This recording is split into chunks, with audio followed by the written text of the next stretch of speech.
Olá, minha amiga, olá, meu amigo do canal Raciocínios Espíritas, tudo bem? Eu sou o professor Danilo Cruz e estou de volta hoje para prosseguirmos com o nosso estudo da série de livros Sabedoria do Evangelho, de Carlos Juliano Torres Pastorino.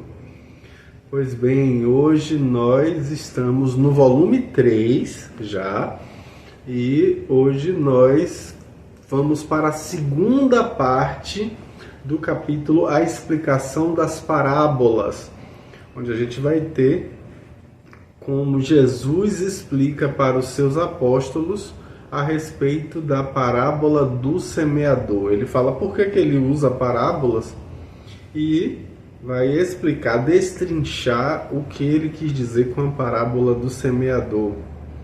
Pois bem, vamos ao texto? Ok, o texto do capítulo Explicação das Parábolas, nós estamos na segunda parte, mas voltando para a primeira parte, Mateus capítulo 13, versículos de 10 a 15 e 18 a 23. Ele diz assim: chegando-se a ele, os discípulos perguntaram: por que lhes falas em parábolas? Respondendo, disse-lhes: porque a vós é permitido conhecer os segredos do reino dos céus, mas a eles não lhes é permitido. Pois ao que tem, lhes será dado e terá em abundância, mas ao que não tem, até aquilo que tem lhe será tirado. Por isso lhes falo em parábolas, porque vendo não veem, e ouvindo não ouvem nem entendem. Para eles se está cumprindo a profecia de Isaías que diz: sim, ouvireis e de nenhum modo entendereis. Sim, vereis e de modo algum percebereis. Porque o coração deste povo se coagulou e seus ouvidos tornaram-se pesados, e eles fecharam os olhos, para que, vendo com os olhos e ouvindo com os ouvidos, não suceda que entendam com o coração e se voltem, e eu os sare. Ouvi a parábola do semeador. Quando alguém ouve a palavra do reino e não compreende, vem o mal e tira o que foi semeado em seu coração. Esse é o que foi semeado à beira do caminho. O que foi semeado nos lugares pedregosos é quem ouve a palavra e logo a recebe com alegria, mas não tem em si raiz, então é de pouca duração.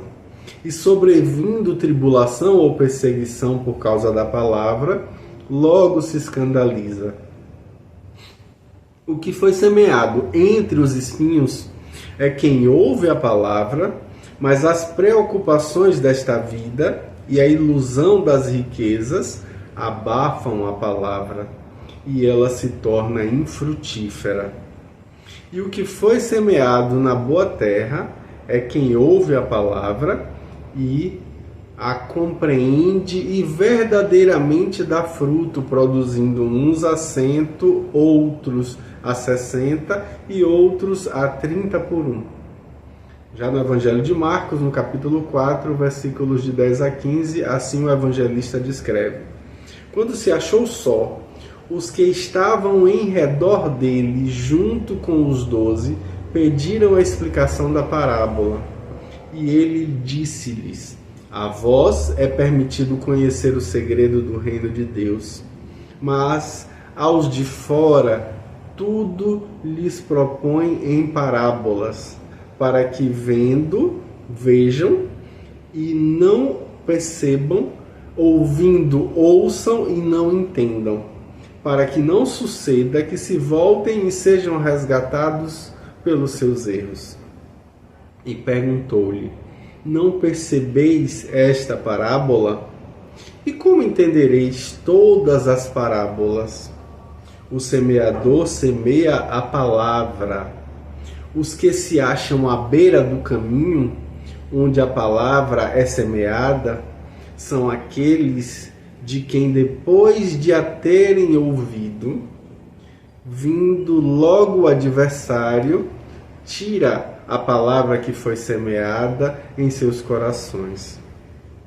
Igualmente, os semeados em lugares pedregosos são os que, ouvindo a palavra, imediatamente a recebem com alegria. E não têm raiz em si, mas duram pouco tempo. Depois, sobrevindo tribulação ou perseguição por causa da palavra, logo se escandalizam. Outros, semeados entre espinhos, são os que ouvem a palavra e, entrando as preocupações da vida e a ilusão das riquezas e a cobiça das outras coisas, abafam a palavra e ela fica infrutífera. E os semeados em boa terra são os que ouvem a palavra e a aceitam e produzem fruto, um a 30, outro a 70, outro a 100 por um.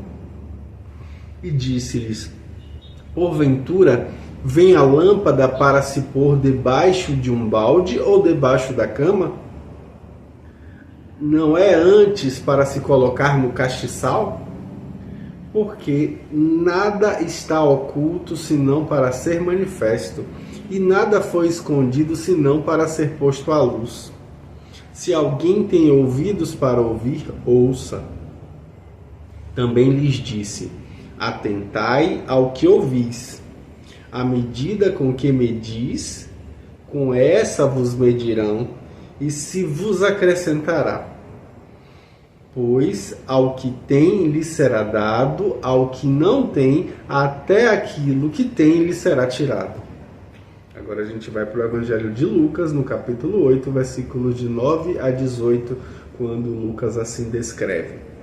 Seus discípulos perguntaram-lhe o que significava essa parábola. Respondeu-lhes Jesus: a vós é permitido conhecer os segredos do reino de Deus, mas aos outros se fala em parábolas, para que vendo não vejam e ouvindo não entendam. A parábola é esta: a semente é a palavra de Deus. Os que estão à beira do caminho são os que ouviram. Então vem o adversário e tira a palavra de seus corações, para que não suceda que, crendo, se salvem. Os que estão sobre a pedra são os que, quando ouvem, recebem a palavra com alegria. Estes não têm raiz e creem por algum tempo, mas na hora da provação voltam atrás.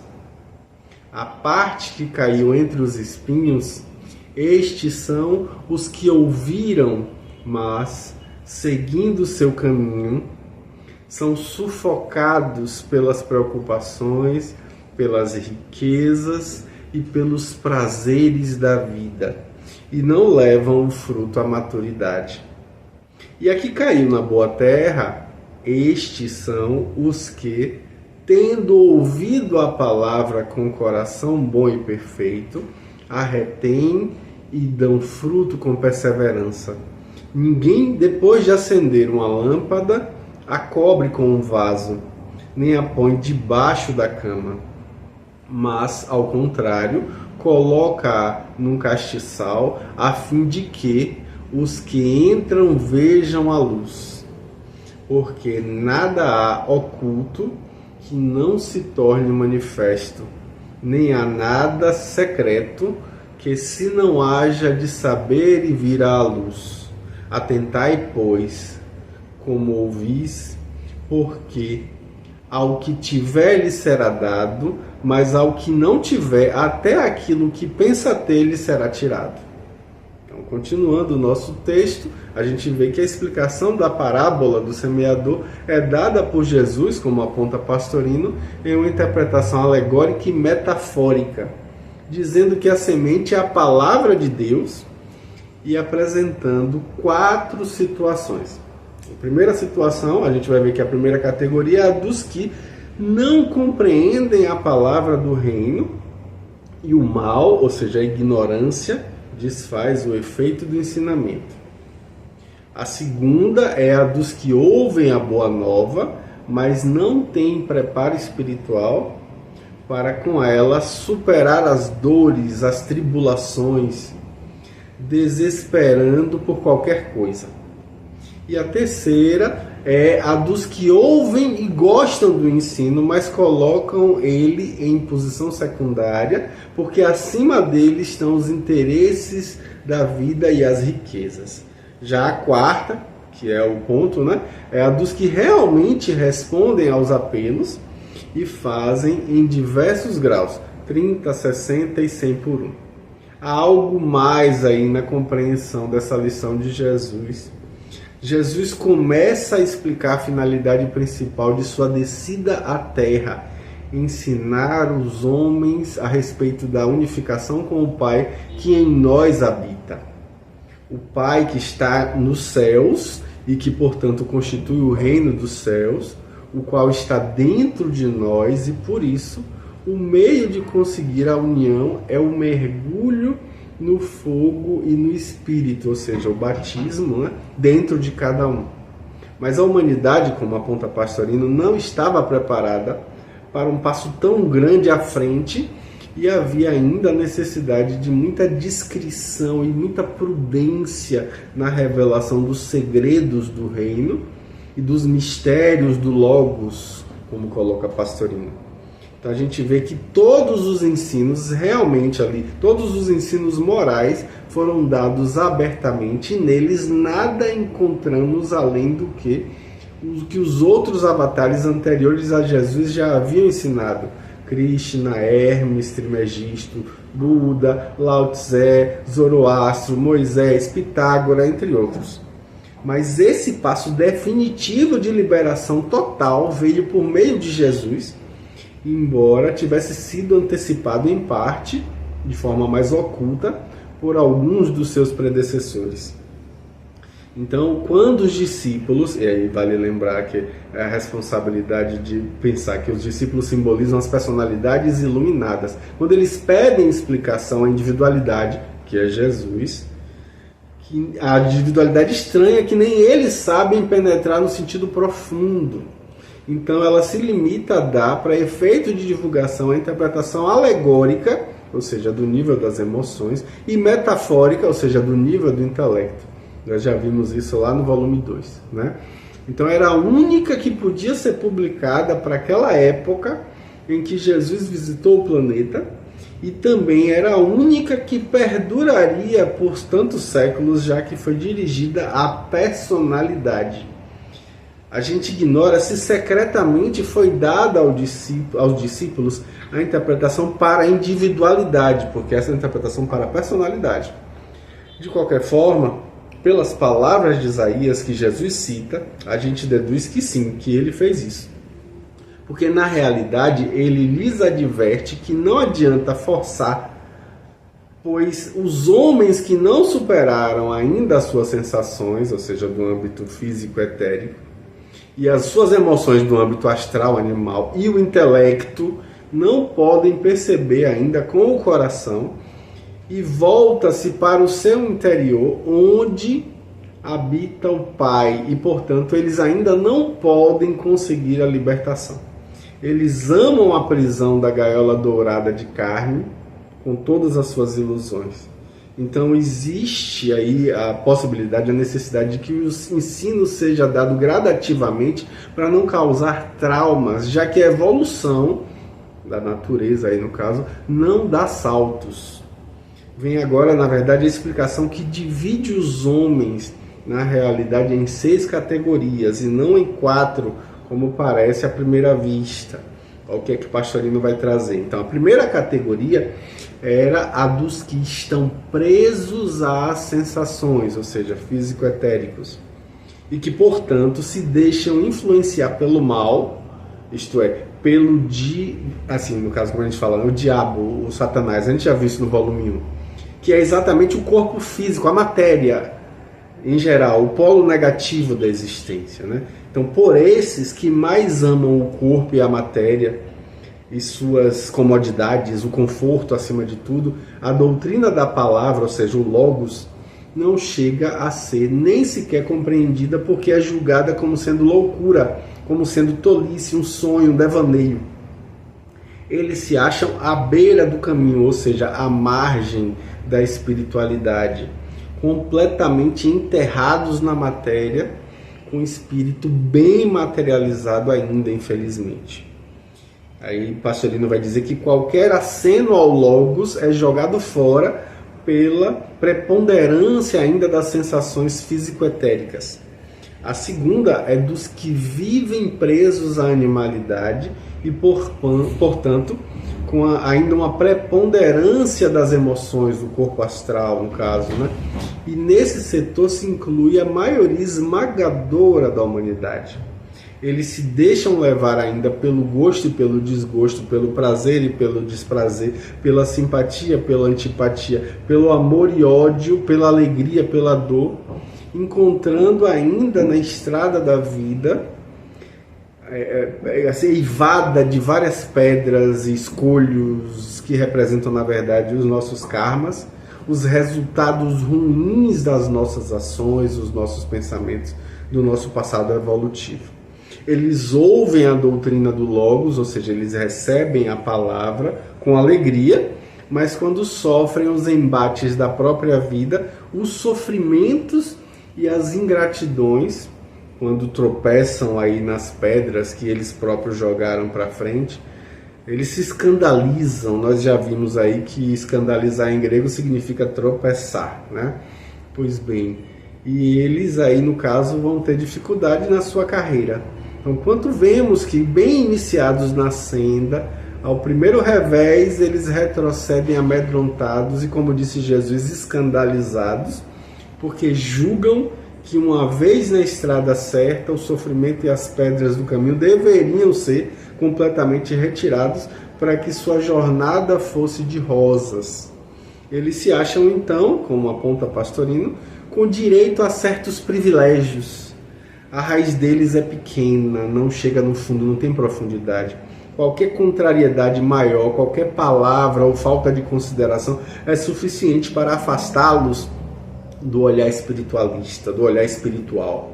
Eles dizem que aquele meio não serve para eles e vão de grupo em grupo à procura de uma coisa que jamais encontrarão, pois só acharão dentro deles próprios, na verdade, né? O caminho é para dentro. A terceira categoria é daqueles que já se encontram com o intelecto mais desenvolvido, como aponta Pastorino, e justamente por isso apresentam um certo domínio sobre suas emoções, embora estas ainda tenham bastante influência nas suas decisões e na sua intelectualidade, digamos assim. Então ocorre que eles vivem como entre espinheiros, que são ali, na verdade, constituídos pelos cuidados, pelas preocupações da vida, pela ilusão das riquezas, pela cobiça de outras coisas completamente transitórias, que são, na verdade, ilusões. Então, Pastorino vai dizer que eles ouvem e até gostam, eles chegam mesmo a compreender a doutrina do Logos, o segredo da unificação com o Pai, mas eles não podem fazê-las frutificar, porque eles estão muito ocupados com as suas atividades terrenas, as atividades do século. Então, a frase comum a esse grupo de pessoas é: não tenho tempo. E tudo que ouvem e aprendem fica infrutífero. A quarta categoria é a dos que se iniciam na senda, eles ouviram a palavra, aceitaram-na com amor e querem vivê-la. Para isso, eles buscam perceber a presença e a ação de sua individualidade. Eles começam a distinguir entre a realidade do espírito, dando-lhe supremacia, e a ilusão da matéria e das coisas materiais, do diabo, né? do Satanás. Já compreendem a necessidade de dedicar-se algum tempo à sua vida, às orações, meditações, que visam justamente a busca desse eu interno, e de fato eles dedicam parte de suas horas a esse mistério. Então, a palavra produz 30 por 1, o que já representa um bom resultado, embora pudessem realmente fazer aí um pouco mais. A quinta categoria compreende aqueles que já aprofundaram mais com relação à questão do espiritualismo, que já conseguiram penetrar certos mistérios, certos segredos do reino, que já obtiveram um mergulho na consciência, no nível cósmico dela, né? E embora tivessem sido apenas por alguns minutos, sem uma permanência constante, eles já conseguiram fazer esse mergulho. Mas já sentiram a realidade de maneira palpável. São seres humanos que superaram todo o ilusionismo material e vivem na ânsia e da ânsia do encontro sublime e da unificação total. Para obter com isso, eles fazem tudo. Eles fazem exercícios, asanas, meditações, etc. Eles são os místicos no sentido legítimo do termo, que já experimentaram a realidade do espírito, e dessa realidade eles têm lampejos seguros nos mergulhos, embora ocasionais, que conseguem. O fruto aí é recolhido numa proporção bem maior do que da outra categoria anterior, no caso aí já a 60 por 1. E finalmente a sexta categoria, como aponta a Pastorina, é justamente daqueles que já conseguiram obter a união, ou melhor, a unificação total e permanente com o Cristo interno.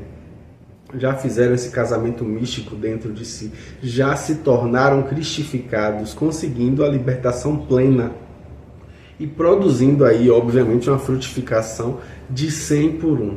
Já são chamados filhos do homem, como os grandes avatares.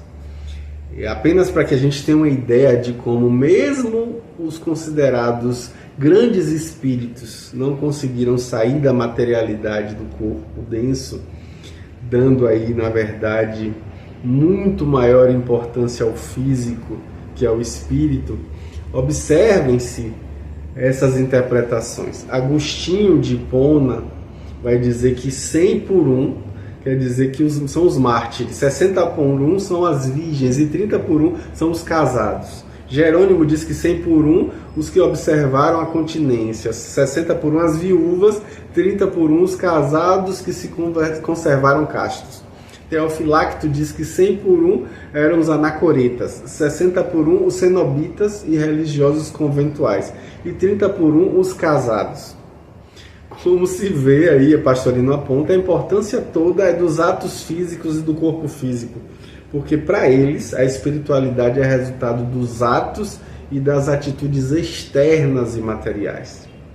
Então a gente precisa perceber como é muito mais amplo do que isso, né? Então Marcos ainda aparece uma advertência também importante a respeito da lâmpada, que foi vista em Mateus, lá no capítulo 5, versículos de 14 a 16, por ocasião do Sermão do Monte, e em Lucas, no capítulo 11, versículos de 33 a 36, como nós já vimos lá no volume 2. Então a gente deixa aqui, porque se adapta bem no versículo 22 ao espírito da parábola, a frase: nada está oculto, senão para ser manifesto, e nada foi escondido, senão para ser posto à luz. É um alerta para que os que podem aprofundem o sentido. E mais, exprime que essa ocultação é proposital, foi oculto com a finalidade de ser descoberto por quem o possa. Assim também, fala Pastorino, a frase seguinte que diz assim: quem tem ouvidos, ouça. Chama a nossa atenção aí para o sentido profundo que se oculta sob essas palavras, ensinando-nos, na verdade, que nós devemos atinar não apenas com a alegoria e com a metáfora ditadas por ele, mas ainda com os planos simbólico, místico e espiritual. Além disso, continua Pastorino dizendo que não cabe que a gente esqueça de que aqueles que conseguem penetrar o segredo do reino, ele fala, procurai o reino de Deus e sua perfeição, eles terão tudo o mais por acréscimo. Não, o que não conseguirem perderão até o pouco que julgam ter. Quantos, após de uma vida inteira dedicada ao sacerdócio, por exemplo, ao ministério, ao mediunismo mais puro, se acham depois do túmulo aí de mãos vazias. Puderam até o pouco que julgavam ter, eles perderam no caso, né? Já que estavam na direção errada, já que eles buscavam Deus fora de si mesmos, já que eles serviam a Deus através de vaidades, de honras humanas. Então é preciso ir além das obviedades para poder aprofundar e mergulhar realmente nessa busca interior, para que esse casamento interno aconteça. Maravilha poder estar aqui com vocês neste momento. Semana que vem, com fé em Deus, Deus permitindo, estaremos aqui dando prosseguimento ao nosso estudo do volume 3 dessa obra maravilhosa. Um grande abraço, até a próxima semana. Tchau, tchau.